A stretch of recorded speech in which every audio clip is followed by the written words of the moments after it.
So during this time, I really had to lead myself through the challenges, to the illness.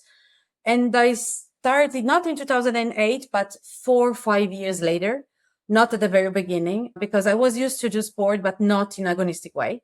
From 2008 and 2015, let me say, I've lost 2 times my jobs, my family, because the family that I've built, my husband decided to leave me.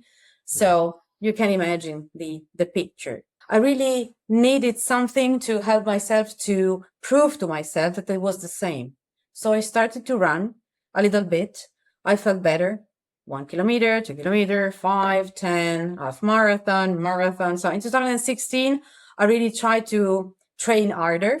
And in 2017, I started and I have my first marathon in Milan. Wow. And then I've made 9 in 2 years, more or less.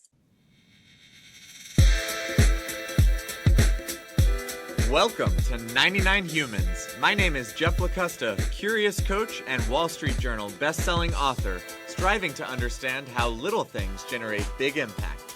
And I'm Nadia, Carta, tech executive and lifestyle coach with a mission to transform lives and corporations by kindling hearts to generate a zeal for life. Each week, we investigate stories about the human side of leadership to re-energize your spirit and help you become a stronger leader. Because the reality is that leadership is messy, goofy, challenging, but always human. Thanks for spending time with us today. Let's dive in. Hello. Welcome to another episode of 99 Humans. Cristina, thank you for joining today. Hello, Jeff. Thanks a lot for having me here. I'm so happy, proud, and really nervous to be here today, but I will be more than happy to answer to your question. Well, Please there's be no careful. reason to be Be nervous. nice with me. Be nice, please. I love it. Well, I'm also nervous, and that's sort of the idea of 99 Humans is we talk to amazing folks like yourself I and know. try and get behind some of the fancy resume bullets and just get to know the human being and some of the experiences This along is the the reason journey. why I saw so many people really, VIP person. So I thought to myself, oh my, so I have to be, I have to have the same level, so. Well, let me hype you up a little bit because I mean, Cristina, you are one of these amazing VIPs, a marathoner, triathlete, activist in corporate social responsibility, and oh yeah, an entire career as a marketing leader at companies like Dell, Asus, AMD. I am just so excited and honored that you'd carve out the time to be here. Where does this podcast find you today in the world? Today I'm still working for Dell. As I told you, I'm a marketing manager for Dell for job, but for passion, I'm a triathlete. I really love the sports because it really helped me a lot to, to feel better. But I can explain you later on if it's enough. This I also love it. Let's get into it. So moments. it's interesting. You have a very high stress job, and your career Yeah. in marketing, while illustrious, I'm sure, comes with a lot of challenges. So what do you mean when you say triathlons help you kind of feel better? Triathlon helped me to feel better because in 2008, unfortunately, I received not a nice news because I received a diagnosis of multiple sclerosis in 2008. I was in the middle of my life, 36 years old, with a family, with a job, a career in my mind. I thought that my way was was going along without any, and I received this kind of news and was crazy. I was with my mom at that time, and I told my mom what we can do, and she said, Cristina, don't worry, you will be able to. It's better than other stuff, So multiple sclerosis is a disease that hit nerves and the myelin and so on. So you can have many factors. I started not to walk properly. I was not able to feel my legs in the right way. So because I've lost my sensitivity, not easy. So No. this was. And so I feel like that immediate reaction of what are we going to do, and then we can do something.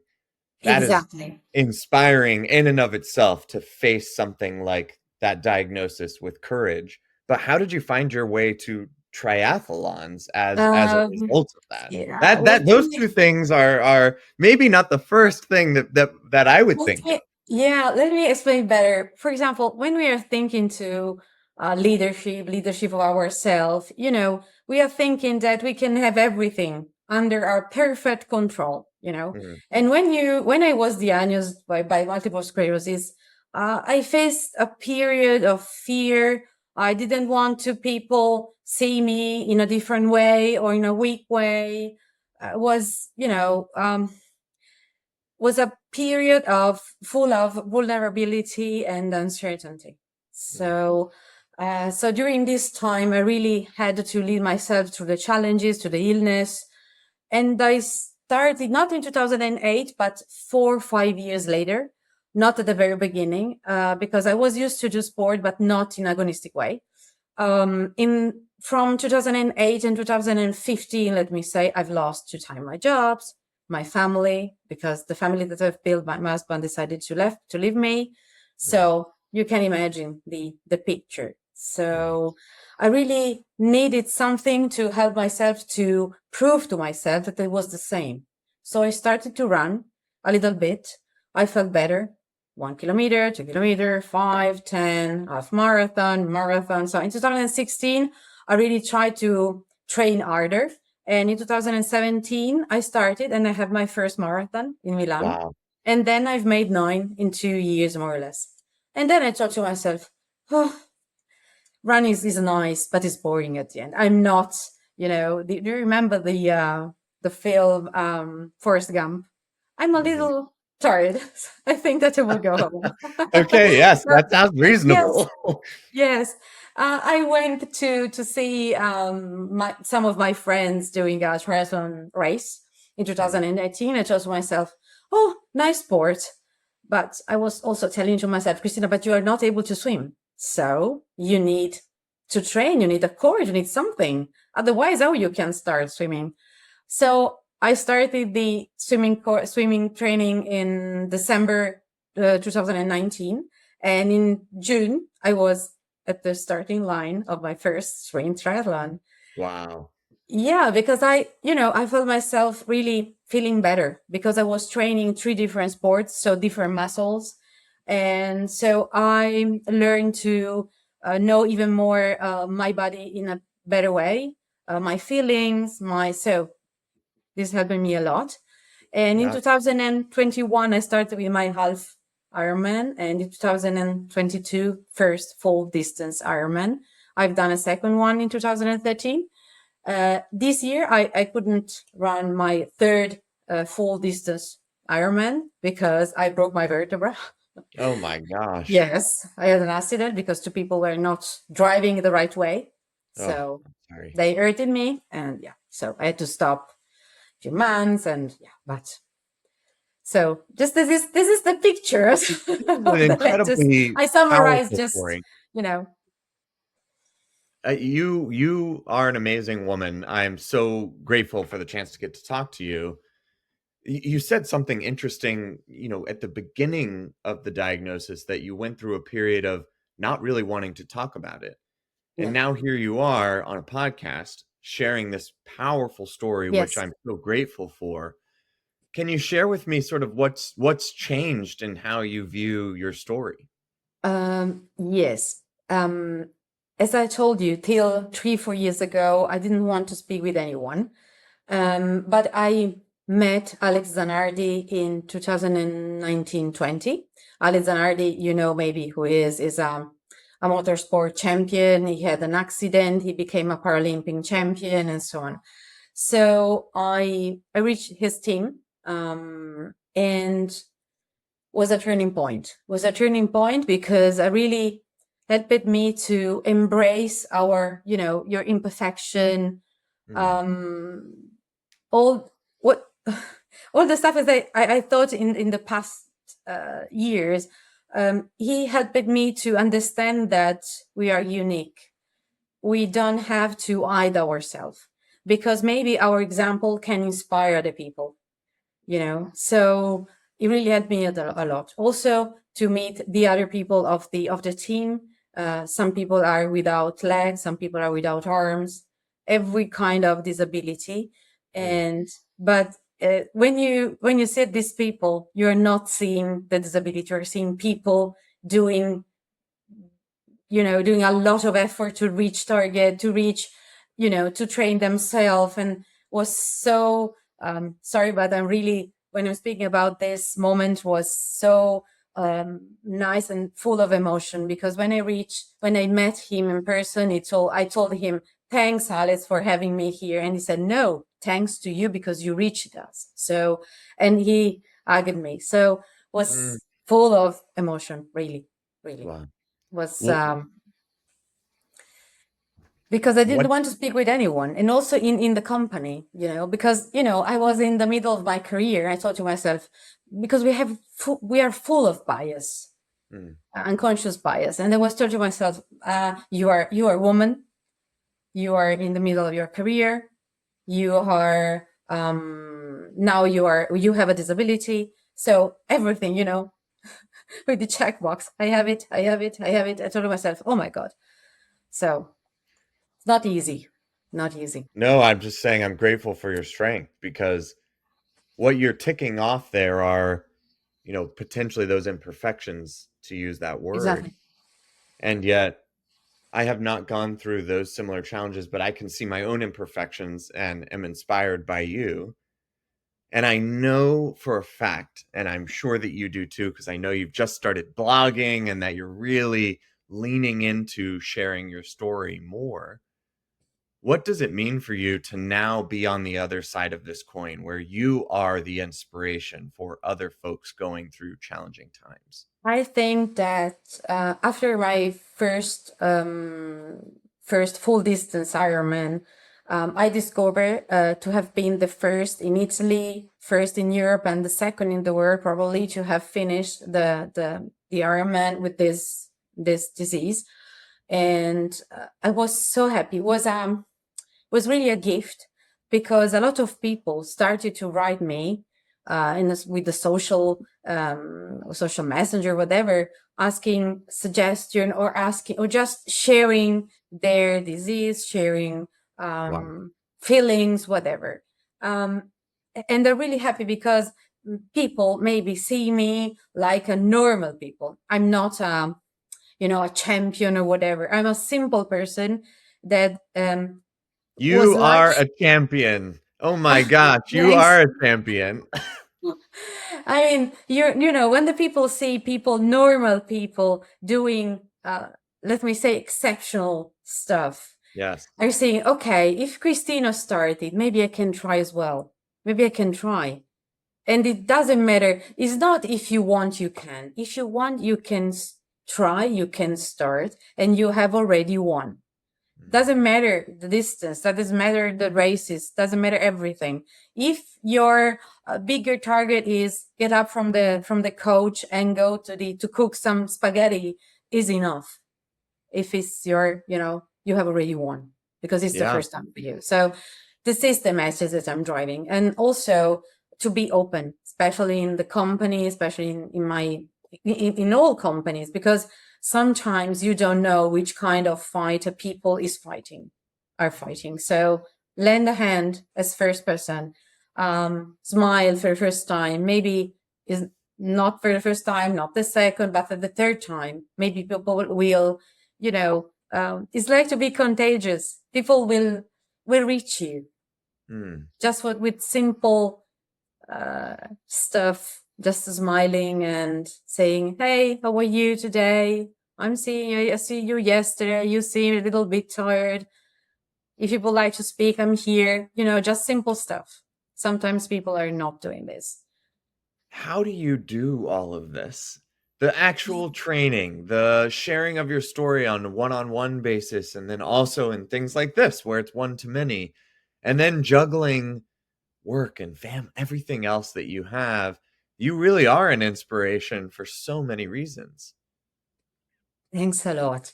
I think that doing sports and train for sports is like, it's like I approached my disease like I'm lucky. I'm in a really good situation, thanks God. But I approached my disease like the company, this is the problem. These are the tool. So let me say, make an assessment, and then this is the problem. I will make an assessment of my tool, and then what I told to myself at the time, what I can do, start learning, reading, inform myself with all the information because I really needed to fight this enemy, and train also for triathlon and sport in general really helped me, because train for a sport is also beneficial for the professional life, because you have a target. If you decided to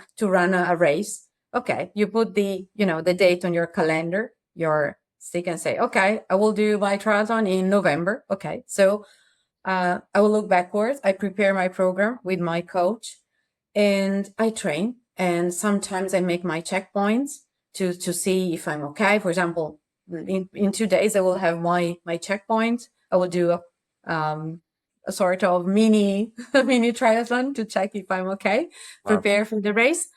And that's it. It's like like the company, you have the target, you have the program, you have the checkpoint, you have the revenue. And I think it's really beneficial for both, because when you have everything organized, it's like, the put all the right, it's like a puzzle, the right puzzle, the right pieces in the right place. So you're better organized. It feels silly with your story to talk about work, but when you bring up sort of this mesh that you're creating, where you're using the skills from your career, and you're embracing your whole self at work to inspire other people around you and acknowledge maybe the difficulties that they go through, really I'm curious how much you separate, if you separate at all, between that sort of personal and professional life, given where you are and all the different things. Have you really merged these two things into one beautiful combined life, or do you still feel like there really are these different worlds that you're managing all at once? As I told you, these two lives can be beneficial each other. And for example, I'm really doing a lot of activities also in my company for the ERG. We have a lot of um, ERGs, employers rights group, focusing on, women, empowering women, professional. We have this for disability, as all the companies. So I'm doing a lot. I started there before speaking about my disease. I was really, really active in this way. And this is the way to join both life at the end, because I'm doing a lot also in my company to to involve more people, to be to share messaging on disability, on charity, on all this kind of stuff that is really make people full of I don't know how to explain, it's really difficult. But when you are doing voluntary, for example, you think that you are doing for others, but I think that you're doing for yourself. You feel full of, I don't know, full of life, you are grateful. And if you're grateful what you have, you would like to share something. You would like to give back something to other people. Doesn't matter to whom, but you are giving back something to life, to, something like that. I don't know if I'm explaining the right way. Oh, but of course. You are giving back so much. I mean, to me, listening to this, it's impossible not to hear your story and feel like, how do I give back? How do I make sure? And everybody that you brush shoulders with, both from a leadership example, but just in terms of that personal drive, that's something that is so immediately evident in the spark that you bring. Is holy shit, Cristina is a Thanks. ball of energy here and getting what you want out of life, despite incredible twists and turns that you've overcome along the way. Um, what I've learned, if I can say it, is vulnerability is not a sign of weakness. It's really a testament, let me say, of courage at the end. Vulnerability is not a sign of weakness, but of strength. So, but I learned was not immediate. I think that when you receive this kind of bad news, you have to go along a process, you have to digest, because it's not easy. And when people are telling me you are lucky, you are in a good shape, yes, I'm lucky because I had the lucky to be a little bit hard and Yep. determined and so on. But it's an hard work. It's an hard work. And every day I have not, it's not easy because my legs are burning, because when the weather is changing, I feel burning even more. I have pain in my legs, so it's not easy. But what I want to share is not only the list of the how painful is the disease, but also the good aspect. Is that I learned a lot. I learned to know myself better. I can help other people that maybe are not so, because it's not a question to be good or bad person. It's a question of, I'm lucky because I have this kind of personality, so I can help someone else that maybe is shy, is not, as me, so I can help. That's it. That's it. When you say vulnerability is not weakness, it's such an interesting, sort of life lesson, right? Because I think we all maybe go through that process of realizing that. But I'm wondering why maybe it's originally thought of. Why is that a lesson we have to learn at all?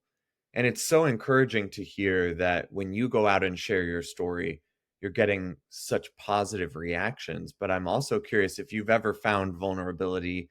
Do you ever run into people who don't react the way that you would want? And you almost have to just brush them off and go, well, this is my mission. I'm going to do it anyway, and Yeah. find your people. Um, I think that is a sort of lead by example. I don't want to force anyone, because in your life, or in your disease story, you have to find the right moment to speak if you want, or you should be free to decide if you want to share or not. So, and it's not for all the same.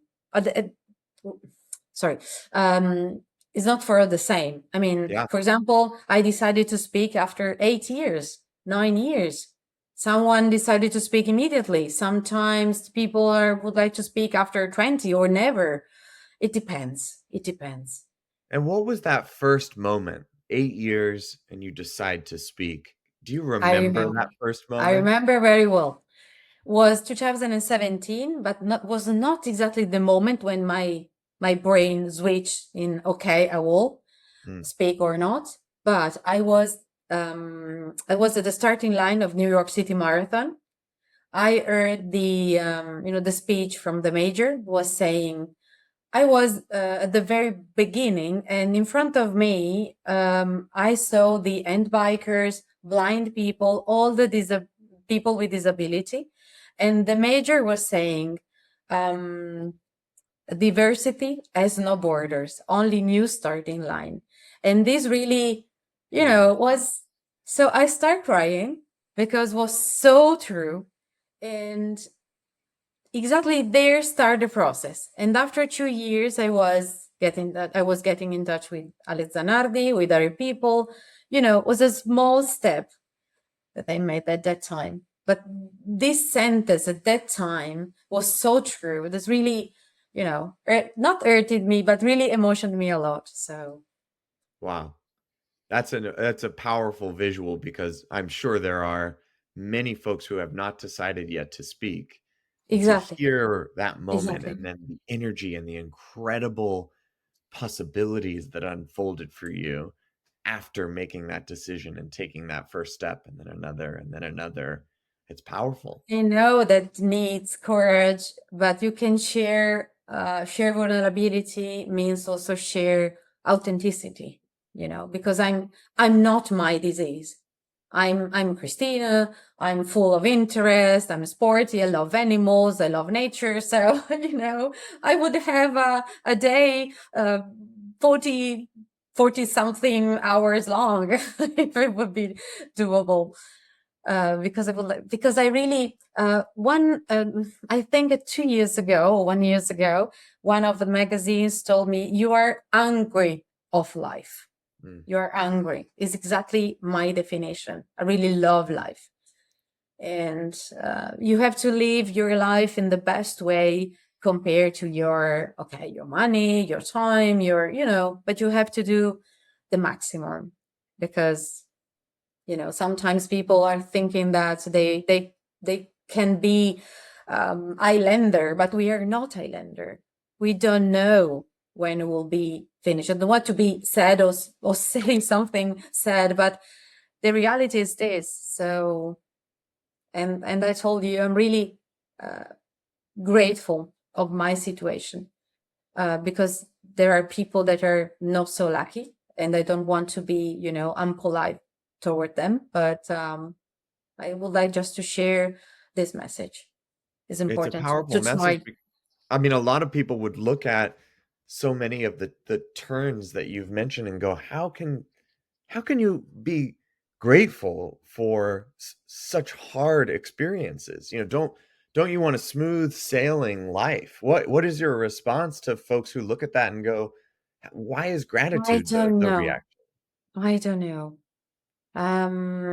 I think to myself, if I look back, Steve Jobs, whenever he was saying, you have to understand the plan or the drawing, you have to look back and connecting the dots. You will see a pictures coming, but you are not able to understand what is happening to you now.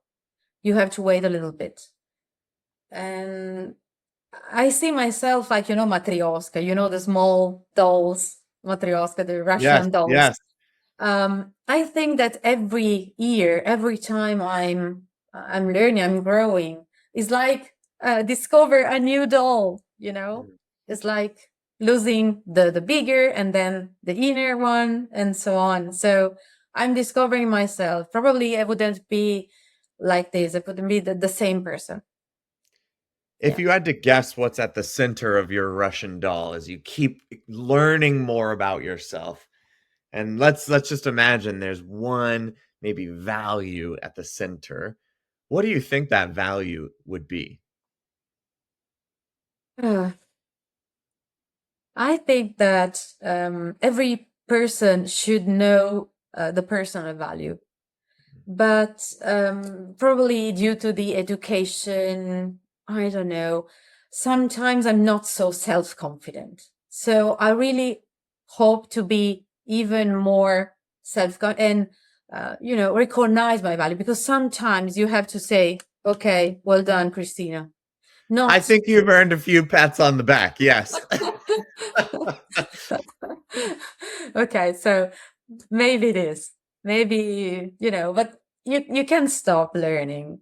Is a process still when when the life is finished. I mean, so That growth mindset is really amazing, because what I hear you say, and I feel lucky to share some of this as well, is that excitement for connecting the dots. The hunger for life is, oh my gosh, now it's this journey, now it's that journey. And to hear you see the beauty and still see the growth and the opportunity in yeah, such hard turns. I actually exactly. just quit my job 2 days ago to be a full-time writer. So I'm Oh, seeing so much from your story, and like, man, I really want my life to also be one where the beauty of connecting dots and uncovering what's next in my life is one that I can enjoy every piece of the Russian doll as it sort of reveals itself beneath the next. And I think that's just a difficult. beautiful image. Yeah, it's difficult because sometimes it's not easy to understand what you are facing in your life. It's not easy to digest. a disease, or my mom left me three years ago, a lot of problem. But every single stuff has a sense, but we are not able to understand immediately. I really want to believe this, because my mom grew me with this kind of, um, she teach me a lot. So I really teach because she's here again with me, and sometimes I feel like she's here suggesting me, giving me suggestions. So she was really, an amazing woman, helping me a lot. obviously, and you're doing her proud with the way that you're living your life. Yeah, and one sentence that I remember, let me try to translate. There is more joy in giving to others compared to receive. More or less is this.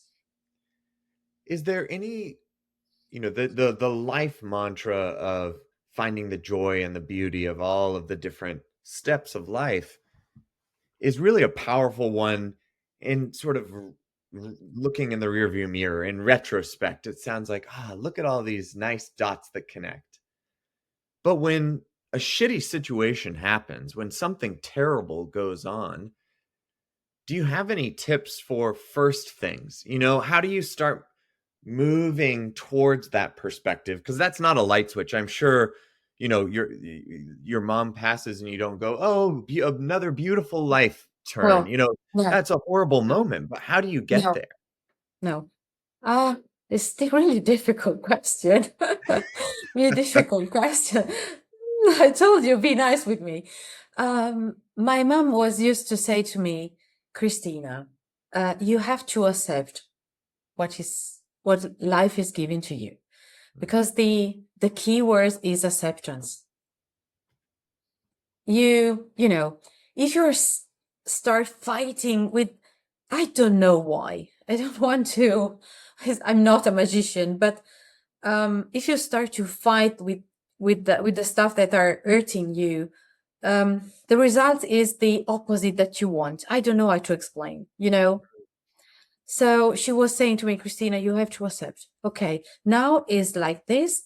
Try to do your best, 100%, even 120 something, because you cannot fight against everything. You have just to accept, stay, and accept. And step by step, you will find the way to, survive. Because, happiness is different from to be less serendipity, you know what I mean? It's different. Happy is something that you reach, but have a sort of calm approach to life is because you learn that you have the tool to, to fight, to survive, to fate, to solve the problem. You have to stay, be grateful, and then step by step find the right way to solve somehow. Because only one thing is not solvable, and we know all what is. So this is the way she approached life when she was alive.